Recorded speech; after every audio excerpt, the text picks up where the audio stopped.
현재 이런 그 에너지 비상 상황에 대한 그 엄중한 상황 인식하에 앞으로도 빈틈이 없도록 총력 대응하겠습니다. 네.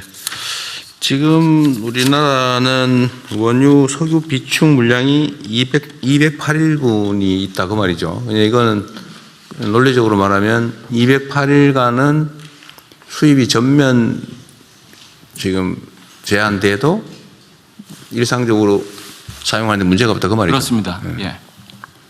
7개월분이 있다는 거죠. 예, 그렇습니다. 전 세계 기준으로도 가장 많이 비축하고 있는 것 같기도 하네요. 예, 굉장히 그 한 5, 6위 할 땐 상위에 우리가 해당되고 있습니다. 하여튼 우리 국민들께서 이거를 당장 수입에 차질이 생기면 사용에 당장 차질이 발생할 것처럼 생각하지만 사실은 아니다. 예. 완전 제한돼도 7개월 동안 쓰는데 문제가 없다 그 말이잖아요. 예, 그렇습니다. 어쨌든 이거 국내 비축유 사용도 거의 뭐 사용한 일이 없어 보이는데. 예. 어쨌든 이것도 뭐 위기 상황을 대비한 거니까 그 시중에 부족함이 없도록 잘 운영하기 바랍니다. 예, 그렇게 하겠습니다. 다 됐나요? 다른 네. 그럼 네, 금융위원장입니다. 예, 금융시장 비상대응 상황 보고 드리겠습니다. 첫째, 국내 금융시장 동향입니다. 주식시장 살펴보면 국내 증시는 높은 변동성을 지금 나타내고 있습니다. 그 이유는 중동 상황 불확실성에 따른 위험 회피 심리, 특히 그간 높은 상승세에 따른 차익 실현 수요 등이 주요 요인입니다. 그 작은 글씨를 보시면 금년도에 2월까지 주요국 중에 우리나라 증시가 제일 많이 올랐습니다. 48.2% 올랐고요. 그러다 보니까 지금 사태 이후에 18.4%가 빠졌습니다. 근데 다른 나라들도 보면 대만 같은 경우 22.3% 올랐는데 7.3%가 빠졌고요. 일본 같은 경우는 16.9% 올랐는데 7.8%가 빠졌습니다. 미국 같은 경우는 0.5%밖에 안 올라서 0.9% 빠진 그런 모습이 되겠습니다. 수급을 살펴보면 외국인과 기관이 매도세를 주도하고 개인이 받아주는 모습입니다.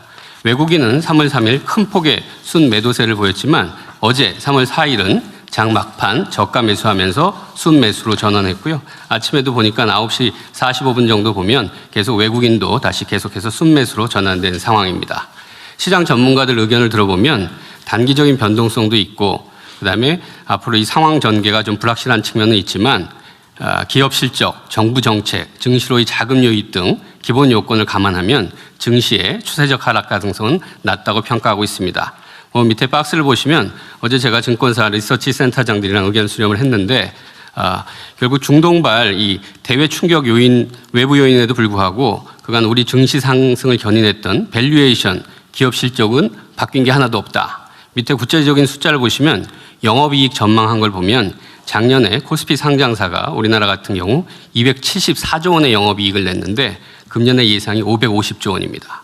그리고 특히 반도체, 삼성전자나 SK하이닉스는 작년에 90조 원인데 금년에 311조 원이고 예상할 때마다 최근에 400조 원까지 나오고 예상할 때마다 기업 실적이 계속 높아지는 상황입니다. 그래서 이분들 말씀들은 맨 밑에 보시는 것처럼 과도한 불안보다는 우리 경제 금융시장에 대한 신뢰를 기반으로 좀 합리적인 판단할 수 있도록 정부가 확고한 시장 안정 의지를 가져달라. 그리고 구조적으로는 그 위에 중간에서 보시는 것처럼 지배구조 개선, 불공정 거래 근절, 생산적 금융 등 지금까지 해왔던 그런 정책들을 일관성 있게 계속해서 추진해달라 이런 주문들이었습니다. 네, 다음 페이지 채권시장 보겠습니다. 채권시장은 중동 상황에 따른 유가 급등으로 인플레이션 우려가 부각되면서 금리가 전반적으로 상승하고 있는데요. 아침에 오전에 보면 살짝 금리가 좀 빠지는 그런 모습입니다. 외환 같은 경우도 안전자산 선호에 따른 글로벌 강달러 흐름, 외국인의 증시 순매도 등으로 환율이 큰 폭 상승해서 어제 같은 경우는 1,476원이었지만 지금 오전에 보면 한 1,460원대로 다시 또 안정세 하락한 그런 모습입니다. 그간에 대응한 모습을 보이면 사태 발발 이후 바로 관계기관 합동 금융시장만 구성해서 24시간 모니터링 체계를 구축했고요. 제가 직접 금융시장 점검회의 세 차례 주재해서 선제적인 시장 안정 메시지를 발표하고 100조 원 플러스 알파 규모의 시장 안정 프로그램 적극적으로 운영하겠다. 그리고 중동 상황 관련 피해 중소기업에 대한 20.3조 원의 정책금융 지원 프로그램도 마련해서 발표한 바 있습니다. 앞으로의 대응 방향입니다. 앞으로 이 불확실성이 계속 크기 때문에 최고 상태의 경각심을 가지고 중동 상황 관련 금융시장 안정과 실물 경제 영향 최소화에 만전을 기하겠습니다. 중동 상황이 장기화될 경우라든지 여러 가지 상황들을 봐가면서 지금 백종 플러스 알파 시장 안정 프로그램도 더 규모가 확대할 필요가 있으면 확대하도록 하겠습니다. 그리고 시장 불안감에 편승한 가짜뉴스 유포 등 시장 교란 행위를 면밀히 감시하고 적발 시에는 무관용으로 엄단하도록 하겠습니다. 그리고 금융권의 중동 상황 피해 중소기업에 대한 자금 지원의 경우에는 그 은행권에서 담당자들이 적극적으로 할 수 있도록 면책까지 적용해서 적극적인 지원을 유도하도록 하겠습니다. 이상 보고 마치겠습니다. 네, 뭐 준비를 잘하고 계신 것 같아서 다행입니다. 전체적으로 보면 이게 시장이라고 하는 게 그 심리에 많이 좌우되는데 어쩌면 이번이 좋은 기회일 수도 있죠. 그 우리 옛말에 그런 말 있잖아요. 자빠진 김에 쉬어간다고. 주식시장도 어쩌면 너무 계속 상승만 해왔기 때문에 사실은 조정을 하면서 가야 단단한데 너무 조정 없이 일방적으로 상승만 2배가 넘게 하는 바람에 사실 매우 불안정한 측면이 좀 있었죠. 근데 이번 기회에 어쩌면 좀 단단하게 다져지는 측면도 있어 보이고 좀 조정이 필요한 조정을 겪어서 오히려 기회의 요인이 될 수도 있겠다 이런 생각도 듭니다. 넘어진 김에 쉬어간다는 얘기처럼 사실 이제 국제 유가 문제 또는 원유 조달 문제는 앞으로도 계속 반복될 수 있는 일이고 과거에도 반복됐던 일이죠. 그래서 이번 기회에 재생에너지로 전환을 좀 신속하게 대대적으로 좀 하는 게 어떨까 싶어요. 좋은 기회 아닐까 싶습니다. 좀 에너지부에서도 뭐 열심히 하고는 있을 텐데 우리나라도 이제 화석연료 의존도를 최소한으로 좀 내리고 재생에너지 비중을 계속 높여야 되잖아요. 근데 이 실제로는 좀 쉽지가 않은 상태죠. 특히 송전망 부족 때문에 서남 해안 쪽의 재생에너지는 생산 여력이 있는데도 지금 제대로 쓰지 못하는 상황 아닙니까? 그리고 앞으로도 좀 송전망을 계속 확충해야 될 상황인데 송전망 확충도 그 하루 이틀이 되는 건 아니고 좀 신속하게 해야 되는데 더 근본적인 과제는 소위 지산지소 원칙에 따라서 에너지가 생산되는 지역에서 소비될 수 있게 하는 게 제일 중요하지 않습니까?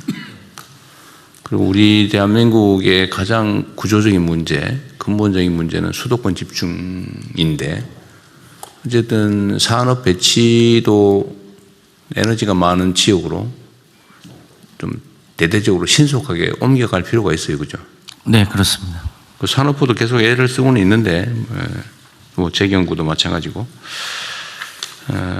이번 기회에 좀 인식도 바꾸고 이 화석연료에 의존하는 게 바람직하지도 않을 뿐만 아니라 대외적 불안정 요소가 크니까 의존도를 최소화해야 된다라는 걸 우리가 이제 모두가 느끼는 거 아닙니까?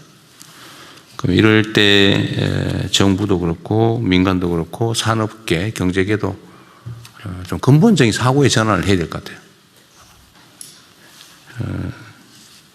너무 수도권이 다 집중돼서 전기를 지방에서 생산해가지고 수도권으로 옮긴다고 막 송전망을 대대적으로 건설한다고 하니까 주민들은 반대 시위하고 또 국토 불균형은 점점 악화되고 또 생산 비용이 올라가가지고 산업 발전도 지체되고 다 문제잖아요. 그리고 우리가 이때까지 얘기했던 대로 사실은 지방에서 에너지를 생산해서 수도권으로 끌고 오느라고 엄청난 비용이 발생하는데 지금은 사실은 지금 전기요금이 전국에서 똑같다 보니까 네. 생산 지역에서는 억울하게 손해를 보는 상황이고 또 집중돼서 사용되는 지역은 부당하게 이익을 보는 측면이 있잖아요. 네. 그러니까 이 지금 이 계획 중에 전기요금 차등제 또 이제 말을 하고는 있는데 이것도 이제 현실적인 고민을 실제로 해야 될 것 같아요. 네.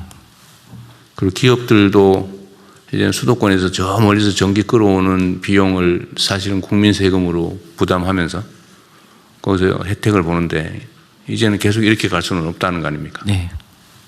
공정하지도 않고 또 국가 발전에도 저해되고 되고 그럼 이제 원칙대로 생산비가 싼 데서 쓰는 건 싸게 또 송전 비용을 포함해서 비싼 데는 비싸게 제대로 가격을 책정해야 되겠다는 생각이 들어요. 네.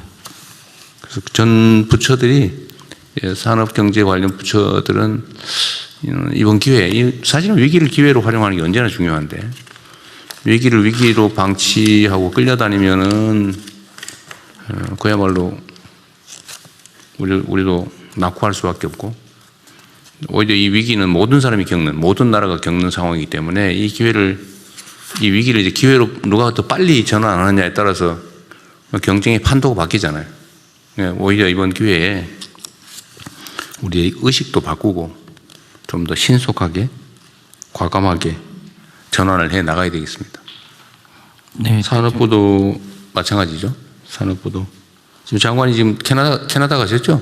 그렇습니다. 네, 장관이 나오셨는데 하여튼 산업부도 노력은 하고 있는 건 아는데 좀 더 가속화할 필요가 있겠습니다. 예. 재경부도 마찬가지죠. 네.